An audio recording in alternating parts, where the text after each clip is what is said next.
বুঝলি ওই দূর যাবি চলাফেরা করি না এমনি ঘুরি ঠিক আছে হ্যাঁ ওই আমরা বলে কি খাবার না চাষি আমরা তো চলে যাবো আমরা কিছু খাবার না গা যদি কোন চলে যাবো চাষি তো বকশি দিব না আবার না চাষি তো বিরক্ত করে লাগবে চাষির কি কর কি হয়ে গেল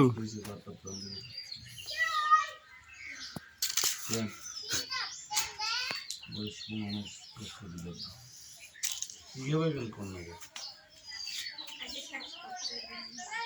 ইনশাল্লাহ শাক সবজি খাওয়াই ভোগেন শেষ করেন যারা তো যেতে হবে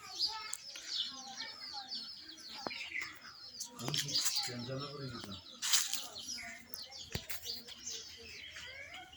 কেন খাবার নিয়ে টেনশন করছে